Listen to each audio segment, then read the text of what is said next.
So today we are going to discuss very important preposition which is by. बहुत ही हल्का समझा जाता है बट इतना नहीं है जितना इसको समझा जाता है. Let's go for the first use of by. सबसे पहला जो बाय का यूज है वो ये है कि आप एक काम किस चीज के जरिए करते हो. जब आप कोई काम करने का जरिया बताते हो कि मैंने इसके जरिए किया, वहां पर आप बाय का वर्ड इस्तेमाल करते हो. फॉर एन एग्जांपल, आपने किसी को लेटर भेजा पोस्ट के जरिए, तो आप बोलोगे I sent letter by post, क्योंकि पोस्ट के जरिए आपने भेजा. इसी तरह अगर आपने चेक साइन किया है और चेक के जरिए आपने कैश दिया है, so I paid the amount by cheque. इसी तरह अच्छा, इन कैश, अगर आप कोई चीज कैश में देते हो तो उसके साथ एक्सेप्शन क्या है कि आप हमेशा इन ही लगाते हो. By post, by mail, by credit card, by cheque, but in cash. The second use is very interesting, which is when you want to tell someone how did you travel. जब आप किसी को अपने ट्रेवल का जरिया बताते हो कि मैंने ट्रेवलिंग कैसे की, बाय बस की, बाय एयर की, बाय ट्रेन की, बाय ट्रक की, किस तरह आपने जो अपना ट्रेवल है वो आपने किस तरह किया. लेकिन यहाँ पर एक्सेप्शन पार्ट क्या है कि आपने हमेशा, you always have to keep in mind कि जब आप पैदल चलने की बात करते हो तो आप हमेशा एक ईडियम आप कह सकते हो जो इसके साथ फिक्स लगा हुआ है प्रीपोजिशन, वो है ऑन फुट.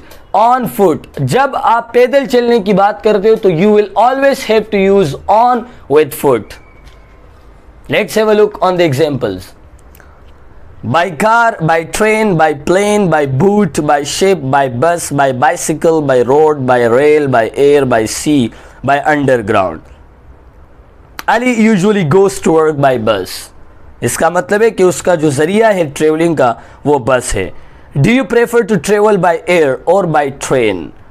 आप किसको ज़्यादा तरजीह देते हो? By air, जो planes होती है वही, और बाय ट्रेन या ट्रेन के जरिए आप सफ़र करना पसंद करते हो. बट वी से ऑन फुट. हमेशा याद रखो जब आप पैदल चलने की बात करते हो तो आप ऑन फुट लगाते हो. Did you come here by car और ऑन फुट? आप यहाँ पर गाड़ी के जरिए आए या आप पैदल आए. जब राइटर बुक लिखता है या कोई नॉवेल लिखता है या जब कोई सिंगर गाना गाता है तो वो अपने नाम के साथ बाय लगाता है. सॉन्ग का नाम sung by Atif Aslam, book का नाम written by Paulo Coelho, book का नाम बता दिया. Alchemist written by Paulo Coelho, इसका मतलब है कि वो किताब उसने लिखी है.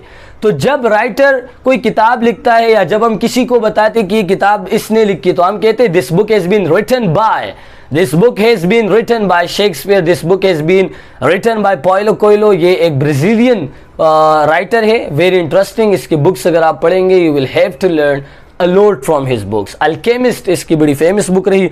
You can see in the example when we say a play by Shakespeare, a painting by Picasso, a novel by Paulo Coelho, music by Fahad Aziz. Have you read any book by Ali? मतलब है कि आपने अली की कोई किताब पढ़ी है जो अली ने लिखी हो. A book written by Ali. A film directed by Fahad Mustafa.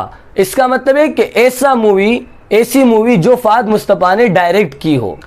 Bye का एक मतलब ये भी होता है कि नेक्स्ट टू या close to. By the door, इसका मतलब है कि डोर के दरवाजे के साथ. बाय द वॉशरूम के साथ. बाय द बटन के साथ.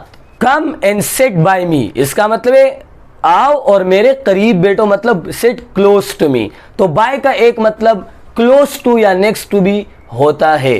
The last use of by is up to the point. जब आप अप टू द पॉइंट की बात करते हो तो वहां पर भी आप प्रीपोजिशन बाय का यूज करते हो. जैसे अगर मैं आपको कहता हूं I will meet you by Sunday, इसका मतलब है कि संडे तक मैं आपसे मिलूंगा. She will complete this task by Friday, वो हफ्ते जुम्मे के दिन तक ये टास्क कंप्लीट कर लेगी. So this was all about the usages of by. Go and write it with yourself. Jot down all these examples and the uses of by.